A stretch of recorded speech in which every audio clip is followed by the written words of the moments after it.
అంటున్నారు. ఎందుకు అంటే వీళ్ళు హిందువుల నుంచి అటు కన్వర్ట్ అయ్యి ఉన్నారు కాబట్టి.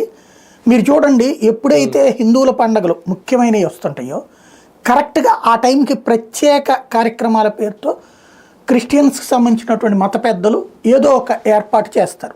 ఎందుకని? సభలు పెడతారు. ఆ టైంలో వీళ్ళు ఇది తలుచుకోకూడదు అన్నటువంటి ఉద్దేశంతో. అట్లాగే ఇప్పుడు హిందువుగా ఉండేటటువంటి వాళ్ళకి సంబంధించి ఒకళ్ళకి మంగళసూత్రంలో ఒకటి ఉంటుంది, ఒకళ్ళకి 2 ఉంటాయి, ఒకళ్ళకి 3 ఉంటాయి. ఇట్లాగ సిస్టమ్ ఉంది, అంటే అది ప్రాంతం ఉంటుంది. దాన్ని నువ్వు హిందువు అంటే ఇట్లాగే ఉండాలని ఎవరైనా చెప్తున్నారా? లేదు, ఎవరి ప్రాంత సంప్రదాయాన్ని వాళ్ళని కొనసాగించమంటున్నారు. బట్ దీన్ని వెటకారం చేస్తారు. మరి అదే లెక్క అయితే క్రిస్టియానిటీకి సంబంధించిన దాంట్లో తాళి కట్టే సిస్టమ్ ఉందా? లేదు కదా. మరి హిందుత్వంలో ఉన్న తాళి అక్కడికి ఎందుకు కడుతున్నావు నువ్వు?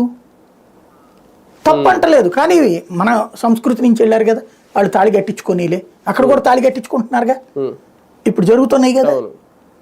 అంటే విదేశాల్లో ఉందో లేదు, విదేశాల్లో తాళి లేదు కదా. సాంప్రదాయాలు కొన్ని కాపీ 100కి 80 కాపీ కొడుతున్నారండి అక్కడ.